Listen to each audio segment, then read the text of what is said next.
Good morning, or good afternoon, or good evening, depending on what time of the day it is when you're listening to this video. And if you're watching this in the middle of the night, I apologize. My name is Dan Jones. I'm the Chief Information Security Officer at the University of Colorado. Thank you for taking the time to listen to why I care about data governance. Information security professionals think about confidentiality, availability, and integrity when considering how to protect information and information technology. A good data governance program helps security address all three of these concepts by setting direction around criticality and sensitivity for both the data and IT systems. Criticality helps us understand how important it is to make sure that data is available even during a service outage or a disaster. Likewise, criticality can help with decisions regarding how much effort we should take to ensure the integrity of data. For example, how much effort should we take to validate data that's manually entered into systems such as the student information system or the HR system. We rely on individuals with the title of data trustee. They're individuals, it's not their HR title, but they're individuals who are designated by the president or the chancellor to set direction for these questions. Ultimately, these are the individuals who are accountable for how we manage data at the university. Much like laptops, desktops, servers, it is important to ensure that data is managed as a material asset for the university. For this reason, the university has established a data governance program with the goal of ensuring that data provides value, meets compliance requirements, and that risks are managed appropriately. It is important to understand that poor data handling poses a risk not only to the university, but more importantly, to the students and employees we support. Data is more than an asset. To me, it represents a responsibility that we all have to the community. As such, while the university takes great effort to comply with our external requirements, whether that be federal government, state government, or grants and contracts that we receive, we need each of you to make ethical decisions when managing data.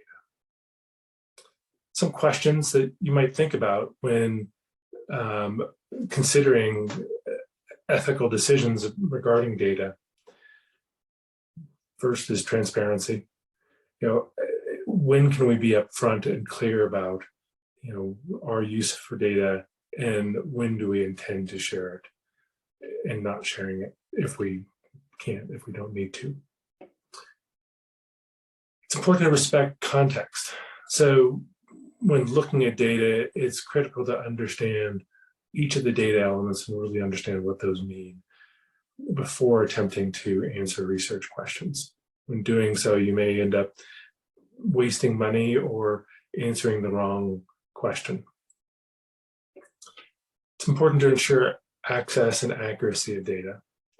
As I mentioned, data is a critical asset, and we have a responsibility to ensure that those who need access for their job, who need data for their job, have access to it, and that it's timely and accurate. It's important to think about a focused collection.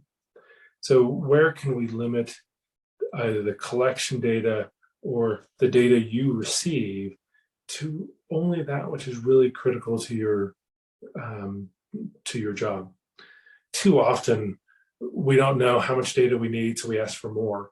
And the result is that you may get a report that if it's exposed, we have a regulatory requirement to provide a notification.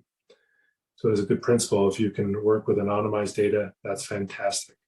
Otherwise, if you can limit the amount of data and limit the amount of personally identifiable information to just data that's needed for university business. So say university email versus a personal email. As much as we can do that, that helps reduce risk for the university. It's important to give choice where possible. The university has legal obligations in terms of how much data we keep and what we use with that data. But we also have a lot of choice, and we should give that choice to the, where possible, the students and faculty. And lastly, most important to me, is thinking about security.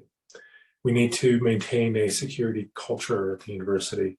And so as a core principle, thinking about, if this were my data, how would I want to protect it? And that, ensuring that we're respecting the privacy of the individuals whose data that is about. So thank you. Thank you for taking the time again to listen to this video. Thank you for everything you can do to help secure the university. And then most importantly, thank you for everything you do for the university. Have a good day.